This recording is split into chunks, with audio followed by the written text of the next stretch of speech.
নির্বাচিত ADC CM পূর্ণচন্দ্র জমাতিয়া মহোদয়, এডিসির যে চেয়ারম্যান রয়েছেন, প্রেসিডেন্ট जारू नेता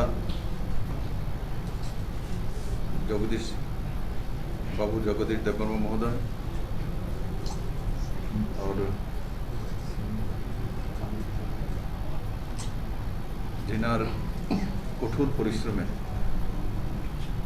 एखाने बड़ मात्राय निर्वाचित हये सदस्यरा एसेछेन आमादेर राज्येर गौरव एवं आमादेर महापुरु देशेर मध्य भारतवर्षेर पुरानो डायनेस्टिर 5 डायनेस्टिर मध्य एकटा त्रिपुरार राज परिवार तार जे मूल व्यक्ति महाराज प्रद्योत किशोर मानिक्य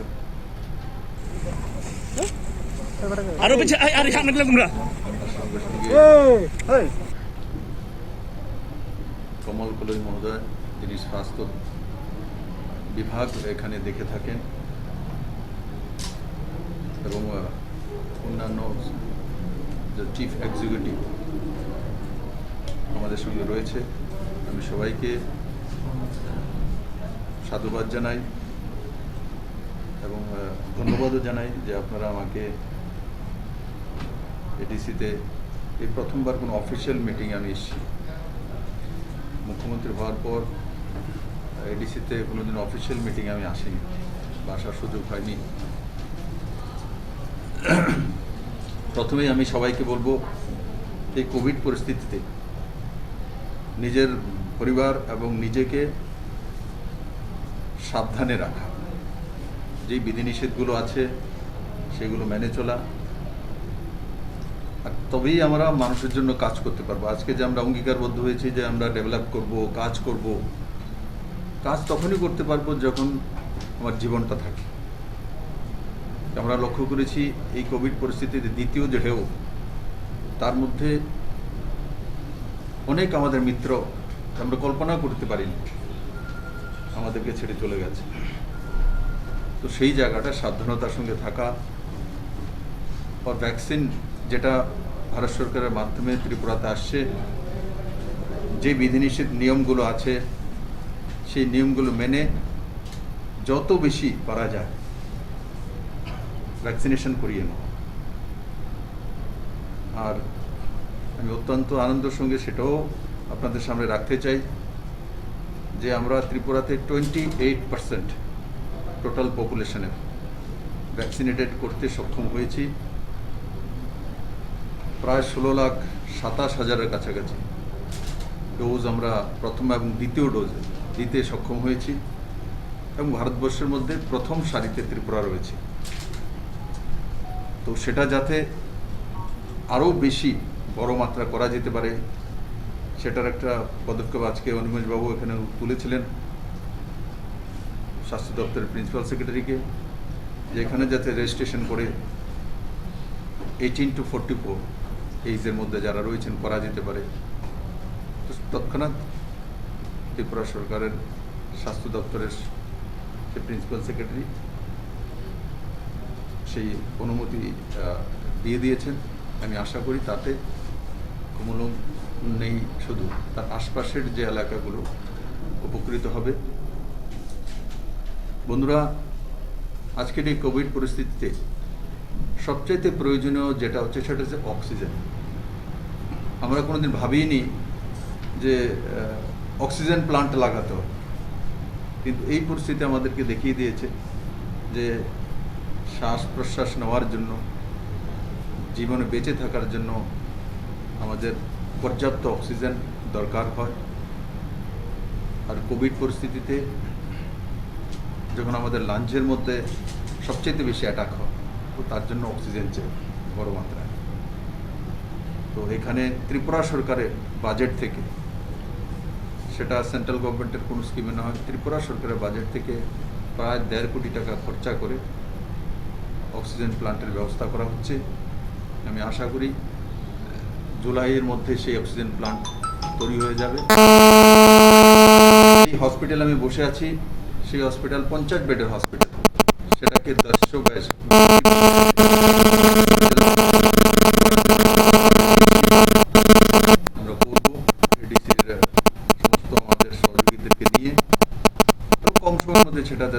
সম্পূর্ণ হতে পারে সেই ব্যবস্থা নিশ্চিত এডিসি প্রশাসন করবে। এটা আমার কমল কলের উপর ভরসা রয়েছে এবং যিনি পিডব্লিউডি ডিপার্টমেন্ট এখানে দেখেন চিত্তবাবু এখানে রয়েছেন, তো আপনারা সবাই মিলে সে কাজটা সময়ের মধ্যে করবেন, এটা আমার বিশ্বাস। আর তার সঙ্গে সঙ্গে এটা আমি জানাতে চাই আমার পত্রকার বন্ধুদের যে 150 বেডের হসপিটাল জিবি বিএম আর আগরতলা যে বড় হসপিটালগুলো ছেড়ে দিই, তো 3টি 150 বেডের হসপিটাল আছে, এটা নিয়ে 4টে হবে। আর সঙ্গে সঙ্গে আমাকে সিএম মহোদয় পূর্ণচন্দ্র জমাতে মহোদয় পত্রাচার করেছেন যে এই হসপিটালের কিছু ইকুইপমেন্ট নেওয়ার জন্য আর সঙ্গে সঙ্গে ইনফ্রাস্ট্রাকচারাল ডেভেলপমেন্টের জন্য 28 কোটি টাকার একটা আমাকে প্রস্তাব পাঠিয়েছেন। আর আজকে আমি ঘোষণা করেছি ত্রিপুরা সরকারের পক্ষ থেকে এই 28 কোটি নয়, তার সঙ্গে আরও 2 কোটি টাকা বাড়িয়ে 30 কোটি টাকা দেওয়া হবে, কিন্তু সেগুলো যাতে সময়ের মধ্যে হয়ে যায়, যাতে মানুষ সেই পরিষেবাটা যেটা আগে ভুক্তভোগী ছিল সেটা যাতে আর না হয়। এডিসিতে একটা নতুন মানসিকতা নিয়ে নতুন মন্ত্র নিয়ে আমরা কাজ করব, আর তাতে জনজাতিদের একটা লম্বা সময় পর্যন্ত যে একটা সেমি অন্ধকারময় জীবন ছিল তা থেকে সবাইকে বের করা, সে গোবিন্দবাড়ির হোক, সে লংতারাই ভ্যালির হোক, সে গঙ্গানগরের হোক, আর সে কুমলুং বা আগরতলার কৃষ্ণনগরের হোক, যেই লাইফটা আমরা লিড করি কৃষ্ণনগরে, সেটা যাতে আমরা ধীরে ধীরে আমাদের গ্রাম অঞ্চলে যারা জুম চাষ করে গরিব পরিবার তাদের কাছে পৌঁছতে পারি আর তাদের আর্থিক সঙ্গতিকে বাড়াতে পারি, সেই দিশাতে সবাই মিলেমিশে কাজ করব। বন্ধুরা, আরেকটা বিষয় আপনাদের সামনে তুলে ধরব, অক্সিজেন প্লান্ট। ত্রিপুরাতে 8টি ডিস্ট্রিক্টে 8টি অক্সিজেন প্লান্ট মাননীয় প্রধানমন্ত্রী স্বাস্থ্য দপ্তরের মাধ্যমে স্যাংশন করেছেন, তার কাজ চলছে। আরও 18টি অক্সিজেন প্লান্টের এনএচএমের মাধ্যমে, সেটাও সেন্ট্রাল গভর্নমেন্টই তাতে ফান্ড প্রোভাইড করে থাকে, সেটারও প্রক্রিয়া চলছে। আর বড় মাত্রায় আমাদের এখানে যে হেলথ ইকুইপমেন্ট সেটারও প্রকিউরমেন্ট চলছে। আর লাইফ সাপোর্ট যে অ্যাম্বুলেন্স, সেটা 2018 আগে ত্রিপুরাতে ছিল না, সেটাও আমাদের কাছে এখন টোটাল 61 রয়েছে। আরও 26টি ডোনার মিনিস্ট্রির মাধ্যমে স্যাংশন হতে চলছে, পাইপলাইনে রয়েছে। আজকের দিনে আমাদের কাছে পর্যাপ্ত পরিমাণে অক্সিজেন সিলিন্ডার আছে, অক্সিজেন বেড আছে, অক্সিজেন কনসেন্ট্রেটর আছে, আমাদের কাছে জীবন রক্ষক মেডিসিনস আছে, বাকি সব কোভিডকে মোকাবেলা করার জন্য যে ব্যবস্থা সেটা রয়েছে। আমাদের কাছে কোভিড ডেডিকেটেড হসপিটাল রয়েছে, একসময় একটা ছিল, আজকের দিনে কোভিড ডেডিকেটেড হসপিটাল 1-এর অধিক হয়েছে। আর পুরো ত্রিপুরাতে 3200-র উপরে বেড রয়েছে আমাদের কাছে কোভিডকে মোকাবেলা করার জন্য। ভেন্টিলেটর 126 রয়েছে, আইসিইউ বেড বড় মাত্রা রয়েছে, অক্সিমিটার রয়েছে, যেগুলো হোম আইসোলেশনে বাড়িতে যারা থাকেন তাদেরকে যে পালস এবং অক্সিজেন লেভেল দেখার জন্য, সেটা স্বাস্থ্য দপ্তরের মাধ্যমে আশাকর্মীদের মাধ্যমে সেই বাড়িতে পৌঁছে দেওয়া তার ব্যবস্থা রয়েছে। বিভিন্ন হেল্পলাইন রয়েছে, ওয়ার রুম। আর আমি আরেকটা বিষয়ে অত্যন্ত আনন্দিত যে শিক্ষা দপ্তরের যে শিক্ষকরা রয়েছেন, এখন ছুটি রয়েছে, ছুটি এখন তো যে এসেনশিয়াল কমোডিটি ছাড়া বা এসেনশিয়াল সার্ভিস ছাড়া বাকি সব দপ্তর আজকে থেকে বন্ধ করে দেওয়া হয়েছে। শিক্ষা দপ্তর আগে থেকে বন্ধ ছিল, তা শিক্ষকরা আমাদের ক্ষুদিরাম পল্লী মানে সেখানে বড় মাত্রা শিক্ষকরা উইলিংলি এসে ওয়ার রুমে কাজ করছে। আমি তার জন্য শিক্ষা দপ্তরের মন্ত্রীকে ধন্যবাদ জানাবো যে এই ধরনের কাজ অত্যন্ত প্রশংসনীয়। বিভিন্ন ক্লাবগুলো ত্রিপুরার, আমাদের এখানে ক্লাব কালচার রয়েছে, বিভিন্ন সোসাইটি রয়েছে, ওনারাও কাজ করছেন এই কোভিডকে মোকাবেলা করার জন্য। আর তার সঙ্গে সঙ্গে ত্রিপুরা সরকার সারা রাজ্যে 7 লাখ পরিবার, আমাদের কাছে টোটাল যে পরিবার ত্রিপুরাতে আছে 9,29,000-এর কাছাকাছি, 7 লাখ পরিবারকে একসঙ্গে রেশনিংয়ের ব্যবস্থা করে দেওয়া আর ফিজিক্যালি রেশন পৌঁছে দেওয়া এই ত্রিপুরা রাজ্যের ইতিহাসে প্রথমবার। এবং শুধু সেটা নয়, তার সঙ্গে সঙ্গে তাদের অ্যাকাউন্টে ডিবিডির মাধ্যমে ডাইরেক্ট ট্রান্সফার হবে 1,000 টাকা করে, ক্যাশ ট্রান্সফার। আর বাকি চাল দেওয়া হবে, সরষের তেল দেওয়া হবে, লবণ দেওয়া হবে, পেঁয়াজ, আলু, সয়াবিন, গরু পাউডার দুধ, এইগুলোর ব্যবস্থা করে তার বাড়িতে প্যাকেট নিয়ে পৌঁছে দেবে। আর সেই ব্যবস্থা করা হয়েছে। আমি আশা করি তাতে আমাদের যারা নিডি পিপল রয়েছেন, শুধু বিপিএল, অন্তোদয় বা প্রায়োরিটি হাউস হোল্ড তেমন না, নিডি এপিএল এর মধ্যে যারা গরিব রয়েছেন এমন অনেক ত্রিপুরাতে রয়েছে, তাদেরও এই তার মাধ্যমে খাওয়া দাওয়ার ব্যবস্থা এবং তাদের অ্যাকাউন্টেও 1,000 টাকা করে যাবে। অ্যাকাউন্টে যে টাকা দেবে তাতে 70 কোটি টাকা ত্রিপুরা সরকারের খরচা হবে, যেটা খাদ্যদ্রব্য পাঠানো হবে তাতে 80 কোটি টাকা খরচা হবে। ওর 10-15 দিনের মধ্যেই আমরা মনরেগাতে যে গরিব অংশের মানুষের কাজের জন্য যদি কাজ পায়, তার কাছে পয়সা যায়, তার জন্য 332 কোটি টাকা স্যাংশন করেছি। 2F মানে শহর অঞ্চলের মধ্যে যারা গরিব রয়েছে তাদের জন্য 25 কোটি টাকা স্যাংশন করা হয়েছে। কুল মিলিয়ে টোটাল 579 কোটি টাকার প্যাকেজ ত্রিপুরা সরকার এই খাতে খরচা করবে। আমি আশা করি তাতে ত্রিপুরার মানুষ লাভান্বিত হবে। এবং আজকে যেখানে খুমলুঙে আমি উপস্থিত হয়েছি, এই হসপিটালের যে জরাজীর্ণ পরিস্থিতি সেটাকে মোকাবেলা করার জন্য আমি আশা করি পূর্ণচন্দ্র জমাতিয়ার যে সিএমএল ওনার কার্যক্ষমতার মাধ্যমে, এবং এখানে অনেক সদস্য এমন রয়েছেন যেনারা কোনো সময় বিধায়ক, অনিমেষবাবু বিধায়ক রয়েছেন এক সময়, আর জগদীশবাবু ও রয়েছেন, আর তার সঙ্গে সঙ্গে লম্বা পলিটিক্যাল এক্সপিরিয়েন্স রয়েছে। কমল কলি নিজে পলিটিক্সে না থাকলেও পলিটিশিয়ানদেরকে ক্লাস নিতেন, তো উনি এখন এমডিসি হয়ে এসছেন। আর তারপর ওনাকে স্বাস্থ্য দপ্তরের দায়িত্ব দেওয়া হয়েছে।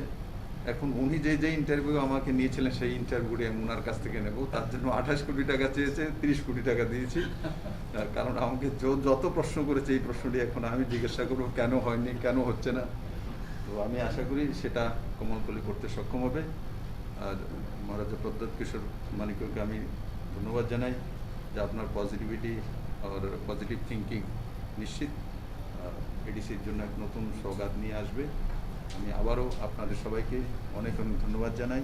আর আমার বিশ্বাস আপনারা জনজাতির উন্নয়নে এবং ত্রিপুরার সর্বোপরি ডেভেলপমেন্টে সবাই মিলে কাজ করব। আর মাননীয় প্রধানমন্ত্রীর যে স্বপ্ন যে নর্থ ইস্টকে এগিয়ে নিয়ে যাওয়া, সেই দিশাতে আমরা কাজ করতে সক্ষম হব। আর আবারও বলবো আমার সাংবাদিক বন্ধুদেরকেও, যাদের ভ্যাকসিনেশন হয়নি তো নিয়ে নেওয়া, এসে প্রেস ক্লাবের মাধ্যমে বিভিন্ন জায়গায়, আজকেও এখানে খুমলুং প্রেস ক্লাবে ভ্যাকসিনেশন রয়েছে বিভিন্ন স্পটে, এটা তো হবে আজকে। তো ইঞ্জেকশন নিয়ে নেওয়া, ডোজ নিয়ে নেওয়া, আমিও নিয়েছি, তো আপনারা সবাই নিয়ে নিন। আর এইভাবে যেভাবে আমার এখন ফটো তুলছেন বা ইন্টারভিউ নিচ্ছেন, তো একটু দূর বজায় রাখা, আমাকে বলবেন, আমি তো ডিস্টেন্স, দেখুন আমার সঙ্গে ডিস্টেন্স রয়েছে, কিন্তু আপনারাও ডিস্টেন্স মেনটেন করে থাকা দরকার হলে, আমি বুঝি যে প্রয়োজনীয়, এখন আমি বলবো তো সবাই তো চায় বাইকটা নেওয়ার জন্য, তো কিভাবে বাইকটা শেয়ার করা যেতে পারে, ঠিক আছে না? যেমন অফিসে আমরা কি করেছি যে প্রথমে 50% আসবে, অফিস তো চলছে 50% দিয়ে, 7 দিন এই 50%, 7 দিন, তারপরে 30%। এখন যে এসেন্সিয়াল সার্ভিস সেগুলো রেখেছি, বাকিগুলো বন্ধ করে দিয়েছি। তো সাংবাদিকদের বলবো আমি বন্ধুদেরকে শেয়ার করা, এই জায়গাতে আমি যাব, ওই জায়গায় তুমি যাবে, কিন্তু বাইকটা শেয়ার করে না, তো তাতে নিজেরা সাবধানে থাকতে পারবো, সুস্থ থাকবো, ভালো থাকবো। সবাইকে অনেক অনেক ধন্যবাদ। সেখানে বড় মাত্রা শিক্ষকরা উইলিংলি এসে ওয়ার রুমে কাজ করছে, আমি তার জন্য শিক্ষা দপ্তরের মন্ত্রীকে ধন্যবাদ জানাবো যে এই ধরনের কাজ অত্যন্ত প্রশংসনীয়। বিভিন্ন ক্লাবগুলো ত্রিপুরার আমরা আমাদের এখানে ক্লাব কালচার রয়েছে, বিভিন্ন সোসাইটি রয়েছে, ওনারাও কাজ করছেন এই কোভিডকে মোকাবেলা করার জন্য। আর তার সঙ্গে সঙ্গে ত্রিপুরা সরকার সারা রাজ্যে 7 লাখ পরিবার, আমাদের কাছে টোটাল যে পরিবার ত্রিপুরাতে আছে 9,29,000-এর কাছাকাছি, 7 লাখ পরিবারকে একসঙ্গে রেশনিংয়ের ব্যবস্থা করে দেওয়া আর ফিজিক্যালি রেশন পৌঁছে দেওয়া এই ত্রিপুরা রাজ্যের ইতিহাসে প্রথমবার। এবং শুধু সেটা নয়, তার সঙ্গে সঙ্গে তাদের অ্যাকাউন্টে ডিবিডির মাধ্যমে ডাইরেক্ট ট্রান্সফার হবে 1,000 টাকা করে, ক্যাশ ট্রান্সফার। আর বাকি চাল দেওয়া হবে, সরষের তেল দেওয়া হবে, লবণ দেওয়া হবে, পেঁয়াজ, আলু, সয়াবিন, গরু পাউডার দুধ, এইগুলোর ব্যবস্থা করে তার বাড়িতে প্যাকেট নিয়ে পৌঁছে দেবে, আর সেই ব্যবস্থা করা হয়েছে। আমি আশা করি তাতে আমাদের যারা নিডি পিপল রয়েছেন, শুধু বিপিএল, অন্তোদয় বা প্রায়োরিটি হাউস হোল্ড তেমন না, নিডি এপিএলের মধ্যে যারা গরিব রয়েছেন এমন অনেক ত্রিপুরাতে রয়েছে, তাদেরও এই তার মাধ্যমে খাওয়া দাওয়ার ব্যবস্থা এবং তাদের অ্যাকাউন্টেও 1,000 টাকা করে যাবে। অ্যাকাউন্টে যে টাকা দেবে তাতে 70 কোটি টাকা ত্রিপুরা সরকারের খরচা হবে, যেটা খাদ্যদ্রব্য পাঠানো হবে তাতে 80 কোটি টাকা খরচা হবে। ওর 10-15 দিনের মধ্যেই আমরা মনরেগাতে যে গরিব অংশের মানুষের কাজের জন্য, যদি কাজ পায় তার কাছে পয়সা যায়, তার জন্য 332 কোটি টাকা স্যাংশন করেছি। 2F মানে শহর অঞ্চলের মধ্যে যারা গরিব রয়েছে তাদের জন্য 25 কোটি টাকা স্যাংশন করা হয়েছে। কুল মিলিয়ে টোটাল 579 কোটি টাকার প্যাকেজ ত্রিপুরা সরকার এই খাতে খরচা করবে। আমি আশা করি তাতে ত্রিপুরার মানুষ লাভান্বিত হবে। এবং আজকে যেখানে খুমলুঙে আমি উপস্থিত হয়েছি, এই হসপিটালের যে জরাজীর্ণ পরিস্থিতি সেটাকে মোকাবেলা করার জন্য আমি আশা করি পূর্ণচন্দ্র জমাতিয়ার যে সিএমের ওনার কার্যক্ষমতার মাধ্যমে, এবং এখানে অনেক সদস্য এমন রয়েছেন যেনারা কোনো সময় বিধায়ক, উন্মেশবাবু বিধায়ক রয়েছেন এক সময়, আর জগদীশবাবু ও রয়েছেন, আর তার সঙ্গে সঙ্গে লম্বা পলিটিক্যাল এক্সপিরিয়েন্স রয়েছে। কমল কলি নিজে পলিটিক্সে না থাকলেও পলিটিশিয়ানদেরকে ক্লাস নিতেন, তো উনি এখন এমডিসি হয়ে এসছেন, আর তারপর ওনাকে স্বাস্থ্য দপ্তরের দায়িত্ব দেওয়া হয়েছে। এখন উনি যে ইন্টারভিউ আমাকে নিয়েছিলেন সেই ইন্টারভিউটি আমি ওনার কাছ থেকে নেব, তার জন্য 28 কোটি টাকা চেয়েছে, 30 কোটি টাকা দিয়েছি। কারণ আমাকে যত প্রশ্ন করেছে এই প্রশ্নটি এখন আমি জিজ্ঞাসা করবো কেন হয়নি, কেন হচ্ছে না। তো আমি আশা করি সেটা কমলকলি করতে সক্ষম হবে। আর মহারাজা প্রদ্যোৎ কিশোর মানিককে আমি ধন্যবাদ জানাই যে আপনার পজিটিভিটি আর পজিটিভ থিঙ্কিং নিশ্চিত এডিসির জন্য এক নতুন সওগাত নিয়ে আসবে। আমি আবারও আপনাদের সবাইকে অনেক অনেক ধন্যবাদ জানাই। আর আমার বিশ্বাস আপনারা জনজাতির উন্নয়নে এবং ত্রিপুরার সর্বোপরি ডেভেলপমেন্টে সবাই মিলে কাজ করব। আর মাননীয় প্রধানমন্ত্রীর যে স্বপ্ন যে নর্থ ইস্টকে এগিয়ে নিয়ে যাওয়া, সেই দিশাতে আমরা কাজ করতে সক্ষম হব। আর আবারও বলবো আমার সাংবাদিক বন্ধুদেরকেও, যাদের ভ্যাকসিনেশন হয়নি তো নিয়ে নেওয়া, এসে প্রেস ক্লাবের মাধ্যমে বিভিন্ন জায়গায়, আজকেও এখানে খুমলুং প্রেস ক্লাবে ভ্যাকসিনেশন রয়েছে বিভিন্ন স্পটে, এটা তো হবে আজকে। তো ইঞ্জেকশন নিয়ে নেওয়া, ডোজ নিয়ে নেওয়া, আমিও নিয়েছি, তো আপনারা সবাই নিয়ে নিন।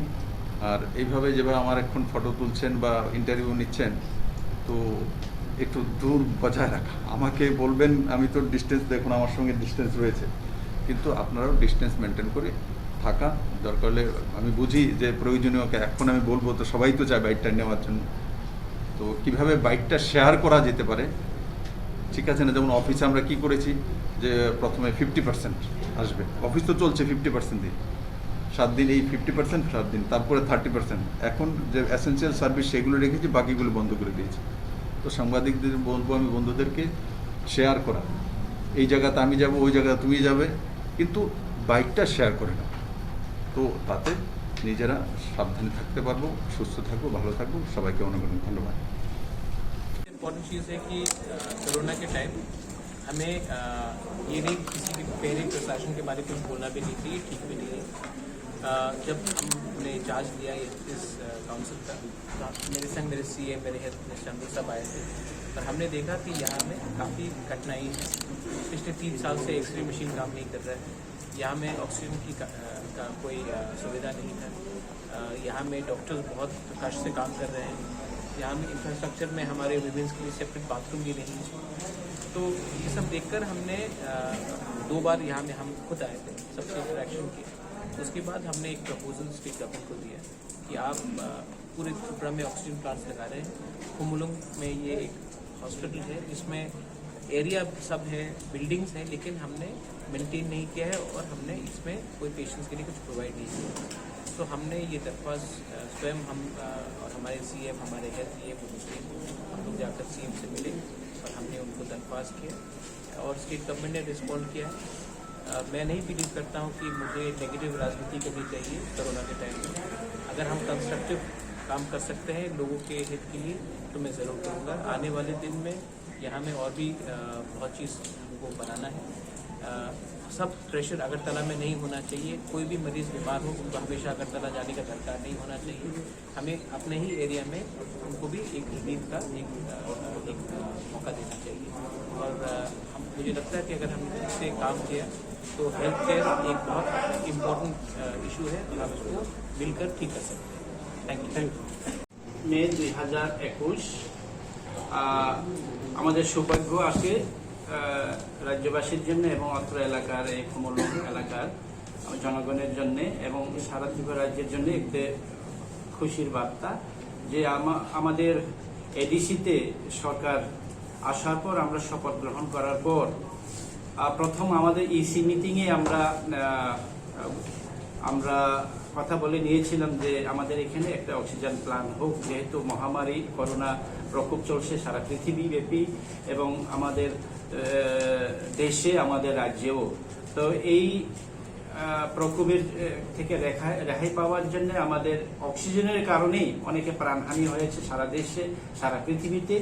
রাজ্যবাসী কেউ অক্সিজেনের অভাবে যেন মারা না যান, যার জন্য আমরা কারসি মিটিংয়ে মাননীয় রাজ্যের শ্রদ্ধেয় মুখ্যমন্ত্রী বিপ্লব কুমার দেবজির সাথে আমরা দেখা করেছিলাম। তখনই আমরা চেয়েছিলাম যেন আমাদের এখানে একটা অক্সিজেন প্ল্যান্ট হোক।